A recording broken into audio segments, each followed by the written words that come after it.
شهر رمضان الذي أنزل فيه القرآن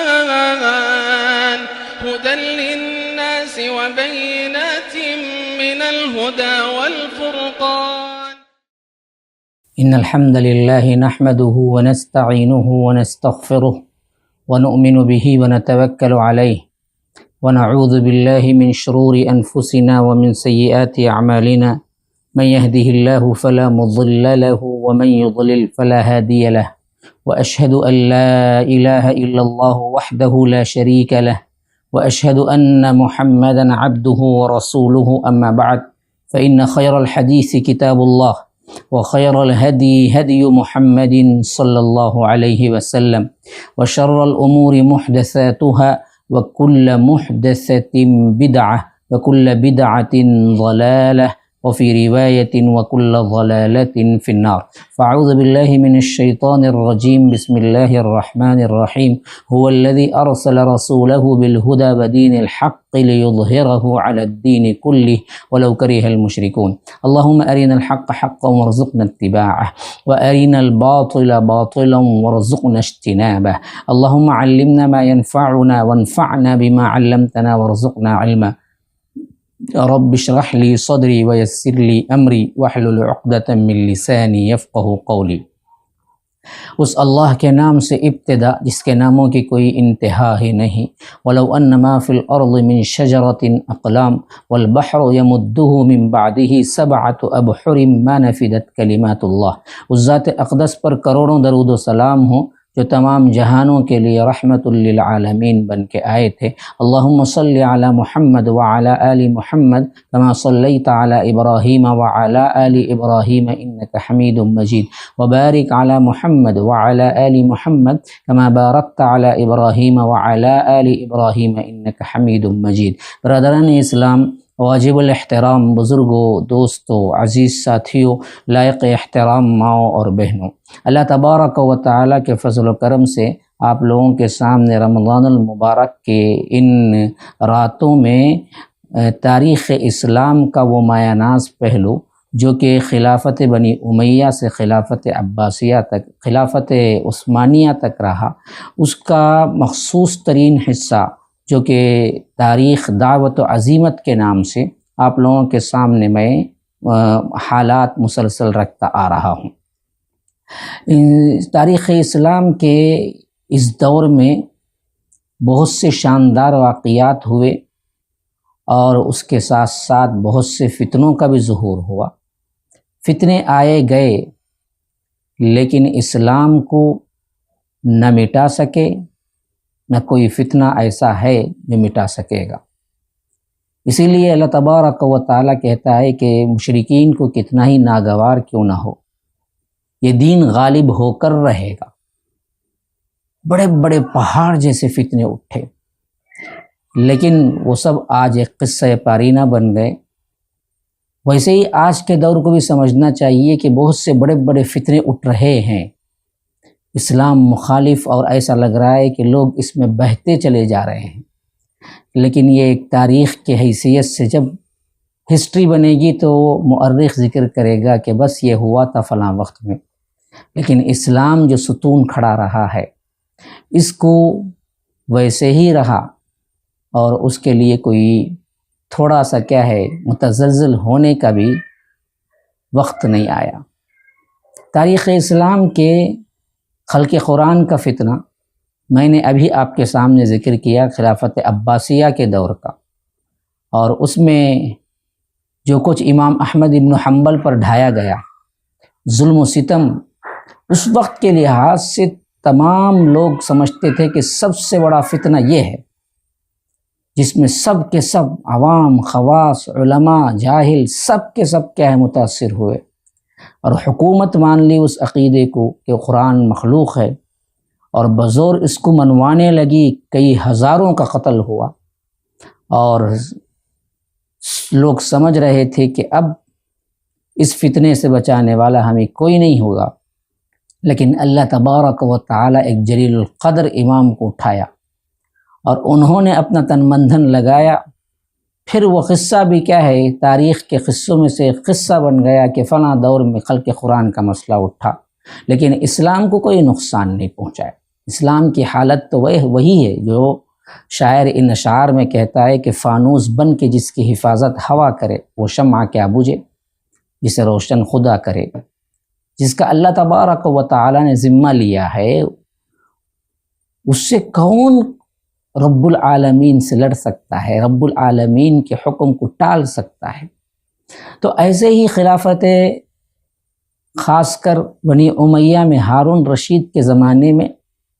ایک اور فتنہ بھی تھا جو کہ یوں کہ بالکل قریب منہ تک پہنچ چکا تھا۔ اگر تھوڑی سی کیا ہے اس کے اندر تساہل برتا جاتا اور اس وقت فوری طور پر ہارون رشید وہ اقدام نہ اٹھاتا جس میں بعض لوگ ملامت بھی کرتے ہیں، تو یاد رکھو پھر تو ایرانیوں کے ہاتھوں سلطنت اسلامیہ مٹ چکی ہوتی، کیونکہ ایک خاندان تھا جس کا نام تھا خاندان برامی کا۔ وہ خاندان ہارون رشید کے زمانے میں سب سے زیادہ قوت اختیار کر چکا تھا، جبکہ عباسی خلافت کو قائم کرنے میں بھی اس خاندان کا بڑا ہاتھ تھا۔ اور یہ ایرانی اور مجوسیون نسل وہ لوگ تھے جو کہ سلطنت اسلامیہ کو اندر سے مٹانا چاہتے تھے، اور ان کا خاندان برامی کا برمک جہاں سے یہ لفظ نکلا ہے، اس لفظ کے اعتبار سے تاریخ اسلام کے مایہ ناز مورخ نجیب شاہ اکبر آبادی اپنی تاریخ کے اندر لکھتے ہیں کہ ایرانیوں میں سب سے قدیم جو مذہب تھا وہ مذہب مہ آبادی تھا، یعنی ستاروں کی پرستش، جس میں ستارہ پرستی زیادہ اور آتش پرستی کم تھی۔ ایک روایت یہ بھی ہے کہ مجوسی کا جو لفظ ہے وہ بھی دراصل کیا ہے، ستارہ پرستوں کو ہی کہا جاتا ہے۔ یا ایک روایت یہ بھی ہے کہ صابئین کا جو لفظ آیا ہے قرآن میں، الذین آمنوا وعملوا الصالحات والذین ہادوا والنصارى والصابئین، والصابئین کا جو لفظ آیا ہے یہ بھی ستارہ پرستی کو کہتے ہیں، بعض روایتیں اس طرف بھی ہیں۔ تو یہ ستارہ پرستی کا جو مذہب ہے اس کی تجدید ایک کے بعد دیگر بہت سے لوگ اٹھتے رہے۔ یہ اللہ کے رسول صلی اللہ علیہ وسلم سے آنے سے بھی بہت پہلے کا زمانہ ہے۔ ان سب کے بعد زرتش اس کا ظہور ہوا جسے بعض لوگ پیغمبر بھی مانتے ہیں، لیکن ایران کی اصطلاحات اور ہیرو حساب سے جو بڑے بڑے لوگ پیدا ہوئے ان میں سے سب سے بڑا ہیرو ایران کا زرتش مذہب تھا، اور زرتش تھا۔ زرتش کا جو مذہب تھا وہ کیا تھا؟ وہ آگ کی پوجا کرنے کا تھا۔ آگ کی پوجا اس کی سب سے اہم ترین عبادت تھی، کہ زرتش مذہب میں آتش پرستی زیادہ اور ستارہ پرستی کم تھی، دونوں کا ملن ہو کے ایک مذہب بنا تھا۔ گویا کہ زرتش کی زندگی ہی میں اس کا مذہب، یعنی جب وہ تھا، جب اس کی اشاعت کر رہا تھا تو اسی وقت اس کا مذہب شاہی مذہب ہو گیا، یعنی ایران کا جو بادشاہ تھا اس مذہب کو قبول کر لیا۔ اور اسفندیار کی پہلوانی جو ہم سنتے ہیں، اسفندیار، اور اسی طرح افغانستان و پنجاب، یہ سب علاقے اس کی پہلوانی اور اس کی لڑائی اور بہادری کے بل بوتے پر یہ مذہب بہت حد تک پھیل چکا تھا۔ اور اسی طرح بلخ جو ہے، بلخ ایک علاقہ ہے ایرانیوں کے اندر، ایک بہت اہم ترین صوبہ ہے یوں رکھ لیجیے۔ تو اس میں دراصل کیا ہے، ہندوستان سے بھی لوگ آ کے آتش پرستی کی اشاعت کے لیے حصہ لیے، اور یہ بلخ جو ہے، یہ بلخ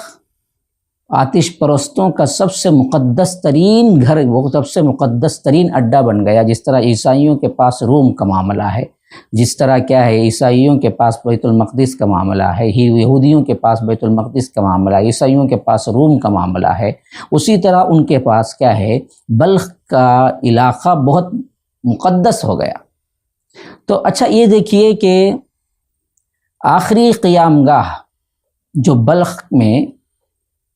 بادشاہ اور زرتش کا مذہب پھیل رہا تھا، اس حیثیت سے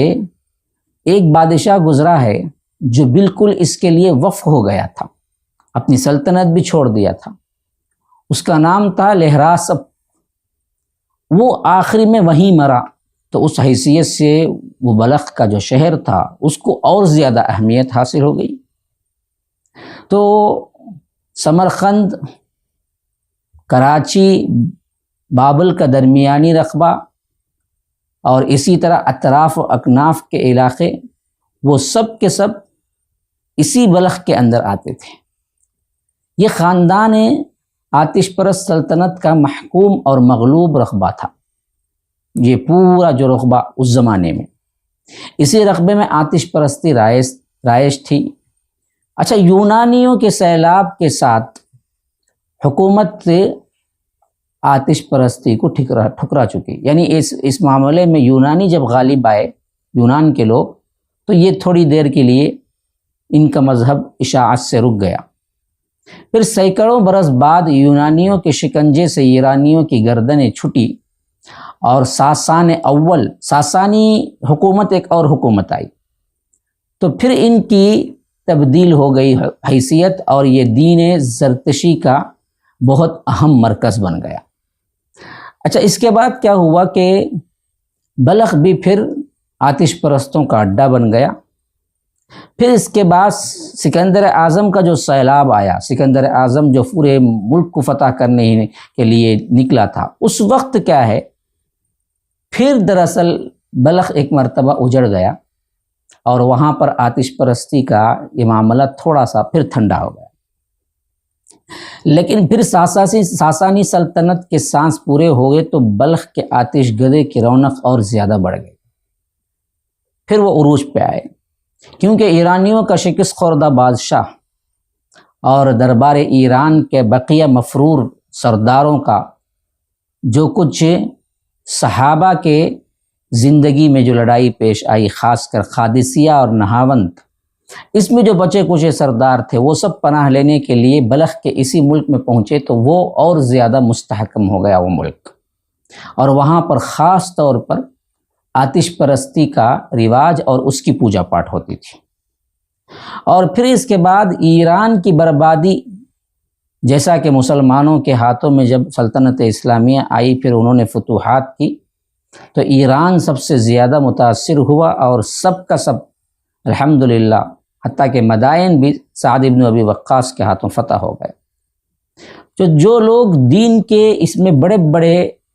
نامور لوگ تھے، یعنی یوں کہہ لیجئے کہ دین کے بڑے اہم ترین ان کے علماء تھے، اب وہ ذلیل و برباد ہو کر قسم پرسی کی زندگی گزار رہے تھے۔ تو اس میں جو آتش پرستی کا جو سب سے اہم امام ہوتا تھا اس کو کہتے تھے مغ۔ ان مغوں میں سب سے بڑا ہوتا تھا افسر کے لیول کا، وہ تمام آتش گدے کے جتنے بھی پجاری ہوتے تھے ان سب کا بھی بڑا ہوتا تھا، اور اس کو برمخ کہتے تھے۔ اب دیکھیے یہاں سے ہی برامکا نکلا ہے، میں اس کے لیے یہ تفسیر آپ کو بتا رہا ہوں۔ جو آتش پرست ان میں کا جو چھوٹا سا کوئی آتش پرستی کے اڈے کا امام یا وہاں کا آتش پرستی کا پجاری جو دوسروں کو کیا ہے ان کے لیے پیشوا بنتا تھا، اس کا نام تھا مغ۔ جو ان سب کا سب سے بڑا تھا، ایک جو پورے آتش گدوں کا بڑا تھا، اس کو کہتے تھے برمغ، بارہ میم غین، برمغ۔ اور اس آتش گدے کے برمغ کی عزت وہی حیثیت رکھتی تھی جو دوسرے مذاہب میں ان کے سب سے بڑے پوپ اور سب سے بڑے پادری کی ہوتی تھی۔ 31 ہجری میں مسلمان فتح کیے بلخ کو، اور تمام کا تمام آتش گدے ٹھنڈے ہو گئے، بجھا دیے گئے۔ حتیٰ کہ بعض روایتوں میں ہے کہ جو سب سے بڑا آتش گدا تھا، جو 1000 سال سے اس کے اندر روشن آگ ہو رہی تھی اور کبھی نہیں بجھی تھی، وہ بھی کیا ہے، بجھ گئی۔ اب نہ برمغ رہے، نہ ان کی عزت و توقیر کرنے والا کوئی رہا، نہ اس خطاب سے ہی انہیں کوئی پکارنے والا تھا۔ اب یہ دراصل یہ لوگ، بہت سے لوگ ان میں وہ بھی تھے جو چاہ کر اسلام قبول کیے، انہوں نے دیکھا کہ اس مذہب سے اچھا مذہب ہے تو وہ لوگ اسلام قبول کرتے گئے۔ تو لیکن یہ دراصل جو برمغ کا لفظ تھا وہ انہوں نے خاندان کی پہچان کے طور پر اپنے نام کے ساتھ لگا لیا۔ اب جب برمغ مسلمان ہوتے چلے گئے اور اس کے نتیجے میں ان کے نام کے ساتھ یہ برمغ بھی جڑ گیا، تو اب غین کی جگہ برمک ہو گیا۔ لوگ برمغ بولنے کے بجائے برمک سے اسی طرح برامکا خاندان وجود میں آئے۔ اب یہ برمک جو نوبہار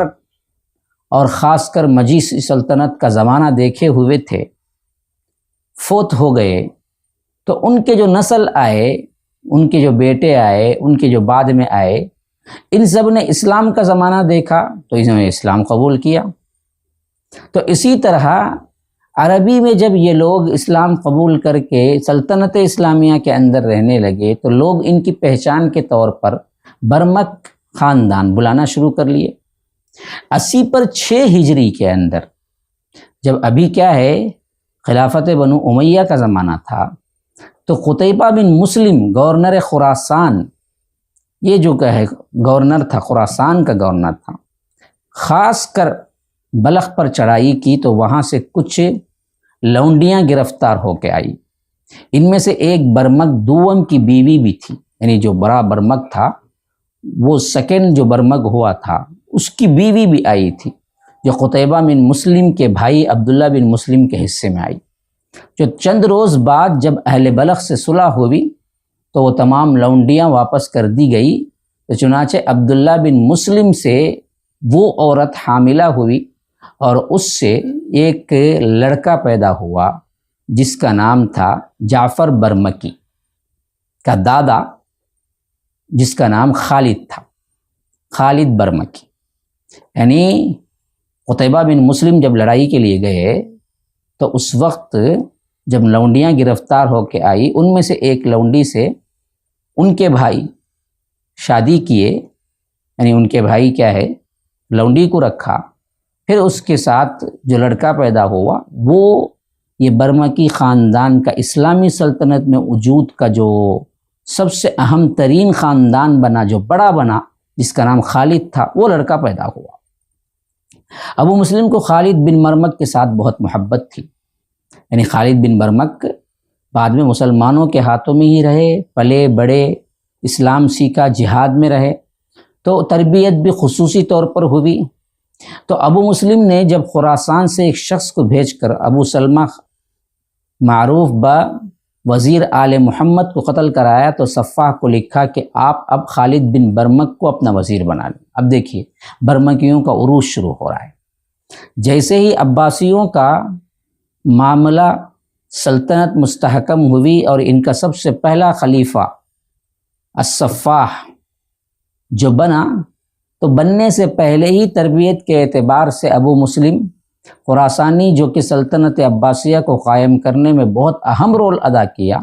اس نے دراصل کیا ہے خالد بن برمک کو، جو کہ مجوسی پیشواؤں کا سب سے بڑا خاندان جو کہ برمغ کہتے تھے، اس کو برمک تبدیل ہوا، اس سے جو خاندان بچا اس کا لڑکا جو تھا ایک آخری جو پیدا ہوا خالد، اس کو اپنا وزیر بنانے کا حکم دیا ابو مسلم خراسانی نے، کیونکہ اس کی پوزیشن اتنی اہم تھی خاندان بنو عباسیہ کے اندر۔ تو عباسی خلافت کے اندر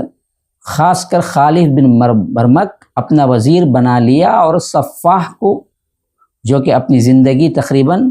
5 سالہ دور حکومت کی، ان سب میں وہ وزیر بنا رہا۔ صفاح کے بعد عباسی خلفاء میں منصور خلیفہ بنا، تو اس نے بھی خالد کو وہی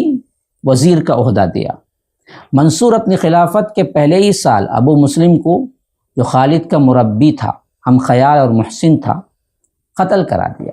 یہ میں پہلے ہی بیان کر چکا ہوں۔ ابو مسلم خراسانی اصل میں سلطنت عباسیہ کو قائم کرنے میں بہت کام کیا، لیکن بعد میں جب کیا ہے اس سے خطرہ محسوس ہوا تو منصور نے اسے قتل کرا دیا۔ وہ بھی ایک مجوسیون نسل تھا، ایرانیوں میں سے تھا، اور یہ بھی دراصل کیا ہے اس کو استاد مانتا تھا، لیکن اس وقت وہ کچھ نہیں کر سکتا تھا، وہ ایک سلطنت کے زیر نگرانی میں تھا، تو اس نے کیا ہے دل پہ پتھر رکھ کے خاموش ہو گیا۔ خالد نے ابو مسلم کے قتل ہونے پر اپنے کسی دلی ناراضگی کا اظہار نہیں کیا، یعنی لیکن دل میں بڑا غصہ تھا، دل میں اس کا انتقام لینے کی آگ بھی بھڑک رہی تھی۔ منصور نے پھر کیا ہے احتیاطاً ابو مسلم سے 4-5 مہینے کے بعد خالد کو بھی کسی دور دراز علاقے میں بھیج دیا تاکہ کیا ہے اس سے کوئی خطرہ ہو تو وہ خطرہ ٹل جائے۔ لیکن تب بھی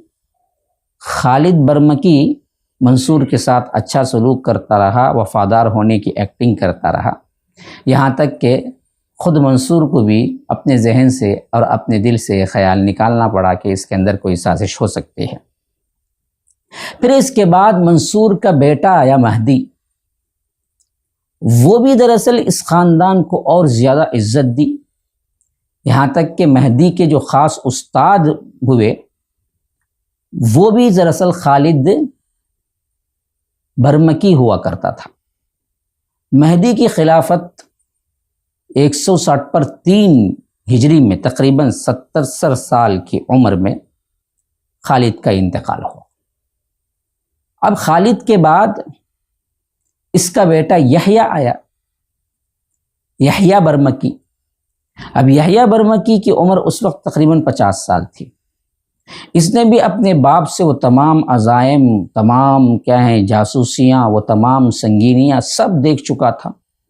اور آہستہ آہستہ پلاننگ ہوتی رہی کہ کس طرح سلطنت کی جڑوں پر کیا ہے قبضہ کریں اور کس طرح اس کو اپنے قبضے میں رکھیں۔ تو یحییٰ کے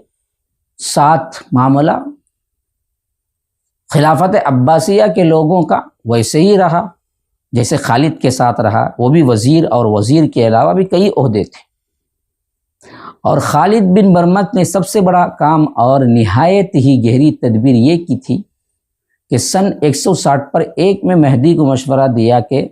اس کا بیٹا جو شہزادہ ہارون ہے، ہارون رشید، اس کے استاد خاص، اتالیخ جسے کہتے ہیں، استاد خاص یحییٰ کو بنا دیا جائے جو اس کا بیٹا تھا۔ تو گویا کہ یحییٰ جب خلیفہ ہارون رشید بنا تو بادشاہ کا استاد کی حیثیت سے اسے محل میں جگہ تھی، حتیٰ کہ وہ باپ کہا کرتا تھا یحییٰ کو، ہارون رشید، اتنی پوزیشن تھی۔ اس سے پہلے جبکہ ہارون رشید بمقام رے میں تھا، خیزران کے پیٹ سے پیدا ہوا تھا، تو خالد مہدی کے ساتھ رے میں موجود تھا، اور خالد ہی نے ہارون رشید کو یحییٰ کی بیوی اور اپنے پوتے یعنی یحییٰ کے بیٹے فضل کو خیزران کا دودھ پلوا کر دونوں کو دوست شریک بھائی بنا دیا تھا۔ یہ پلاننگ بھی اس نے کی کہ اپنے پوتے کو یعنی یحییٰ کے بیٹے کو اور ہارون رشید کو ایک ہی ماں نے دودھ پلایا، ایک ہی عورت نے دودھ پلایا، جو خلیفہ ہارون رشید کی ماں بھی تھی خیزران، اور ساتھ ساتھ کیا ہے یحییٰ کے بیٹے کی رضائی ماں بھی بن گئی تھی۔ اس کا نام کیا تھا؟ فضل تھا۔ ان تمام تدبیر کو غور سے دیکھا جائے تو معلوم ہو رہا ہے کہ بڑی پلاننگ کے ساتھ وہ آتش پرست خاندان جو اسلام قبول کیا، جو مغ اور برمغ اور اس سے برمک بنا، ان کی یہ پلاننگ تھی کہ پوری سلطنت میں اہم عہدوں پر ہم قابض ہو جائیں، پھر اس کے بعد اچانک ایک ہی دن میں تمام کی تمام سلطنت عباسی کو ختم کر دیں، اور ساتھ میں مجوسی سلطنت جو مسلمانوں نے صف ہستی سے مٹایا تھا اس کو قائم کر دیں۔ یہ بڑی لمبی چوڑی پلاننگ تھی اور بڑی خفیہ پلاننگ تھی۔ ہاں، دشمن کہاں تھا؟ تو جیب میں تھا بالکل۔ پوری سلطنت میں برمک خاندان کا سب سے بڑا نام تھا، عزت تھی، بادشاہ خود باپ کی طرح عزت دیتا تھا، خاص کر یحییٰ کو،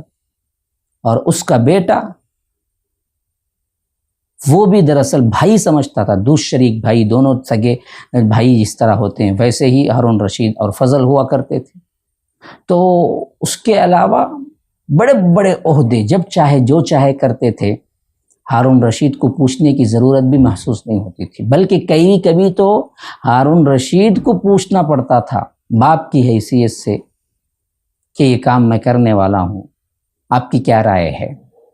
یہ ہارون رشید کو پوچھنا پڑتا تھا۔ اس حیثیت تک خلفاء اس کے زیر نگین آ گئے تھے، اور سلطنت کو سب سے بڑا دھکا ہونے والا تھا۔ اندر جو تھا وہ مسئلہ تھا مجوسی نسل تھے، اور جو مجوسی سلطنت ڈھائی گئی تھی اور بلخ کا آتش گدا جو ویران ہوا تھا، اس کا بدلہ لینا اصل میں کیا ہے، سب سے اہم ترین مقصد تھا پیچھے سے۔ اور اتنا مینوٹ طریقے سے پوری سلطنت میں یہ چھا گئے کہ کسی کو نظر بھی نہ آتا تھا کہ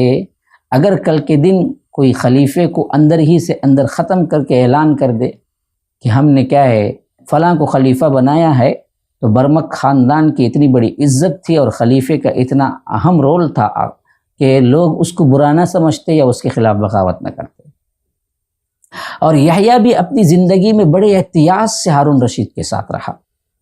ہارون رشید کی ہر آزادی، ہر دلی خواہش کو پورا کرنا یحییٰ کا کام ہوتا تھا۔ ایسا بتا رہا تھا کہ گویا کہ آپ کا ہر کام میرے ذمے ہے، میں پورا کر دوں گا۔ لیکن اصل میں معاملہ یہ نہیں تھا، الٹا معاملہ تھا کہ ذرا سا بھی شک نہ ہو ہارون رشید کو کہ ہم اندر سے سلطنت کی جڑیں کس طرح کھوکھلا کر رہے ہیں۔ یہ بہت اہم ٹاپک ہے آج کے زمانے میں۔ آج دراصل RSS بھی اندر سے کیسے کھوکھلا کر رہے حکومتوں کو اور اسٹیٹ لیول کو بڑی مینوٹ طریقے سے، جس میں کیا ہے ایک طرح سے آپ کو احساس تک بھی نہیں ہوگا۔ یہ دراصل کام خلافت عباسیہ میں برمکیوں کا تھا، مجوسیوں کا۔ یہ بہت بڑا فتنہ اندر سے اٹھ رہا تھا، اور معلوم بھی ایک فتنہ تو وہ ہوتا ہے نا جی، جو اٹھتا ہے دکھتا ہے یا اس کی کچھ تدابیر کرنے کے لیے لوگ کوششیں کرتے ہیں، لیکن ایک فتنہ وہ ہوتا ہے جو اندر سے پل رہا ہوتا ہے، آستین کے سام بنے معلوم ہی نہیں ہوتا ہے۔ جیسے آج ہماری گورنمنٹ کیا ہے اندرونی طور پر کٹر اور کیا ہے دہشت گردوں کو اندر اہم پوزیشنز دے کے اندر لا رہی ہے، اور پورے عدالت تک کو کیا ہے گھیر لیا ہے، ججوں کو تک اپنے فیصلوں کو سنانے کے لیے ہمت نہیں ہو رہی ہے۔ اس طرح کور جو کر رہا ہے، یہ بہت بڑا فتنہ ہوتا ہے، یہ بہت بڑا ایسا ہوتا ہے کہ دشمن نظر نہیں آتا تو حملہ کس کو کریں گے، کس سے دبائیں گے۔ یہی معاملہ ہو رہا تھا ہارون رشید کے زمانے میں کہ یہ جعفر، پھر اس کے بعد فضل، پھر اس کے بعد یحییٰ، یہ تینوں خاص کر ہارون رشید کے پورے علاقوں اور سلطنت کے بڑے بڑے عہدوں پر قابض ہو گئے تھے۔ یہ تینوں کیا ہے بیٹے اور باپ کا مسئلہ تھا، اور اندر سے پوری پلاننگ تھی۔ اور یحییٰ جب بوڑھا ہو گیا، ضعیف ہو گیا 174 ہجری میں، تو ہارون نے اس کے بیٹے فضل کو تمام یحییٰ کے جتنے عہدے تھے وہ سب کے سب دے دیے۔ اور پھر یحییٰ بن عبداللہ نے، جو کہ سن 176 میں خروج کیا، یعنی ایک ان کا گورنر بغاوت کی، تو فضل بن یحییٰ نے اس مہم کو طے کیا۔ اس حیثیت سے ہارون رشید کے اور قریب آ گیا، یعنی اس نے سلطنت کو بچانے کے لیے ایک باغی کو مارا، اور اس کے بعد اس کی سلطنت کو لے کر واپس پھر ہارون رشید کو کیا۔ تو اس حیثیت سے اسی طرح یحییٰ کا دوسرا بیٹا تھا جعفر، یہ دراصل بے تکلف دوست تھا ہارون رشید کا، اور بہت قریب تھا، بلکہ رازدان تھا۔ ہارون رشید اس سے بہت محبت بھی کرتا تھا اور ہمیشہ ساتھ بھی رکھتا تھا، ہمیشہ۔ اور وہ بھی ہارون رشید کو خوش رکھنے کے لیے اپنا سب کچھ داؤ پہ لگا ہوا تھا، حتیٰ کہ اس نے مصر کی گورنری عطا کی ہارون رشید نے، لیکن جعفر نے کسی اور کو بھیجا اور کہا کہ بادشاہ سلامت، میں آپ کو چھوڑ کے جانا نہیں چاہتا، میں تو یہیں رہتا ہوں۔ تو وہ یہیں پر رہے۔ پھر اس کے بعد دوسری بڑی بڑی سلطنتوں کے وزارت اور آ کر عہدے پیش کیے، لیکن اس کو بھی اس نے نہیں لیا، سب دوسروں کو بھیجا اور ہارون رشید کے ساتھ لگا رہا۔ تو اب یہ تین لوگ، ایک یحییٰ، پھر اس کا بیٹا فضل، پھر اس کا بھائی جعفر، یہ تینوں خوب طور پر سلطنت کے اندر اپنے عہدے اور اپنے قدم جما لیے، اور خود ہارون رشید کو بھی پتہ نہیں ہو رہا تھا، وہ سمجھ رہا تھا کہ یہ ہماری سلطنت کے بنیادی ستون ہیں جو مجھے قائم کرنے میں سپورٹ کر رہے ہیں، اور سلطنت کا تمام پیسہ ان کے پاس تھا، خزانے کھول دیتے تھے، یہ عوام کے لحاظ سے سخی بھی بہت تھے، یہ دکھانا چاہتے تھے عوام کو، تو لوگ ان کے قصیدے، جو ان کی تعریفیں، ان کے لیے الگ الگ کیا ہیں نظمیں لکھتے تھے، ان کی سخاوت پر قصیدے پڑھے جاتے تھے، لوگ ان کو بڑی عزت دیتے تھے، حتیٰ کہ کیا ہے بس ایک شو کے لیے ہارون رشید کا معاملہ رہ گیا تھا، پیچھے سب کچھ کارکردگی برمک خاندان کے یہ 3 لوگ کر رہے تھے، جو اندرونی طور پر پوری سلطنت کو اپنے جڑوں کو، سلطنت کی جڑوں تک پہنچ کر مضبوط کر چکے تھے سلطنت کو۔ پھر حال یہ عروج کا زمانہ تھا جس میں کیا ہے ہارون رشید کو کیا ہے احساس ہونا شروع ہوا، یہ لوگ دراصل کہیں اندر سے سلطنت کو کھوکھلا تو نہیں کر رہے ہیں۔ اب یہ دراصل کیا ہوا، یہ سوچ کا آنا تھا کہ ہارون رشید آہستہ آہستہ ان کو محسوس ہوئے بغیر ان پر نگرانی رکھنا شروع کیا۔ یہ بہت ہی شاندار کام کیا ہارون رشید نے، بڑے ذہین، اس نے نہ اپنے وزراء پہ ظاہر کیا، کیونکہ وزراء بھی تو خود اس کے اپنے لوگ تھے برمک خاندان کے، سپاہیوں پر کسی پر بھی ظاہر کرتا تو اس کے ہی اپنے لوگ تھے، پوری حکومت کو گویا کہ اپنے ہاتھوں میں رکھا ہوا تھا، تو تنہا خود سوچنا شروع کیا، دیکھنا شروع کیا، تو بہت سے دلائل ایسے ملے جو اس بات کے کیا ہیں بہت بڑی نشانی تھے کہ یہ لوگ آہستہ آہستہ پوری سلطنت کو اپنی جڑوں کو تک پہنچ کر جڑوں کو مضبوط کر لینا چاہتے ہیں اپنے آپ سے، اور ایک کیا ہے اگر کسی دن یہ ڈائریکٹ خلیفے کو اتار دیں گے یا مار دیں گے تو کوئی پوچھنے والا بھی نہیں رہے گا، نہ عوام میں، نہ خواص میں، نہ سپاہیوں میں، نہ وزراء میں، کوئی نہیں رہے گا، سب ان کے اپنے ہیں۔ اور اس کے بعد ہی مجوسی خاندان کی اس تاریخ کو بھی بعد میں معلوم ہونا شروع ہوا کہ یہ دراصل انتقاماً اصل میں اندرونی طور پر سلطنت اسلامیہ کو کھائے جا رہے ہیں، اس واسطے کہ ایرانی جو سب سے بڑی سلطنت تھی اس کو انہوں نے مسلمانوں نے جو توڑا تھا، پامال کیا تھا، اور جو آ کر فتح حاصل کی تھی اسلام کی، وہ غصہ ہے ان کے اندر، تو تب کہیں جا کے ہوشیار ہوا، اور ہوشیار ہو کے بھی اس نے اعلان نہیں کیا۔ ہارون رشید کا سب سے بڑا کارنامہ یہ تھا کہ انہوں نے ایک ہی رات میں پلان کیا اور اچانک سپاہیوں کو حکم دیا کہ جاؤ جا کے کیا ہے جعفر کو لے آؤ، پھر اس کے بعد انہوں نے سب کو لے کے قتل کیا اور گرفتار کیا، اور دراصل ان کا آج تک لوگوں کو صحیح یہ معلوم نہیں ہو سکا کہ کس وجہ سے اچانک جو پورا خاندان سلطنت کے امور میں تھا اور بادشاہ اتنا چاہتا تھا، آخر کیا وجہ ہوئی کہ اچانک ایک ہی رات میں ان سب کو قتل کرا دیا۔ تو اس واسطے بہت سے لوگوں نے ہارون رشید کو عجیب عجیب القاب سے نوازا ہے، عجیب عجیب باتیں کی ہیں کہ بڑا ظالم تھا، اپنے دوستوں کو ہی مار دیا، بادشاہت کے لیے یوں کیا، لیکن اصل میں تحقیقی طور پر دیکھا جائے تو یہ مسئلہ نہیں تھا،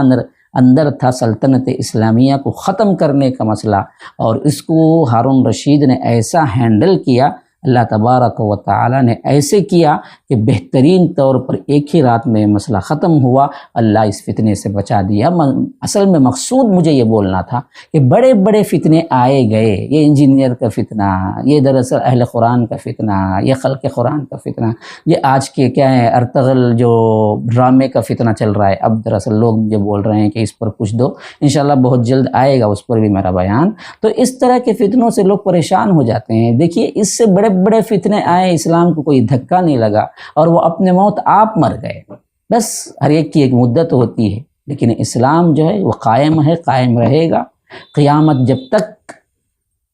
نہیں آئے گی تب تک اسلام قائم رہے گا،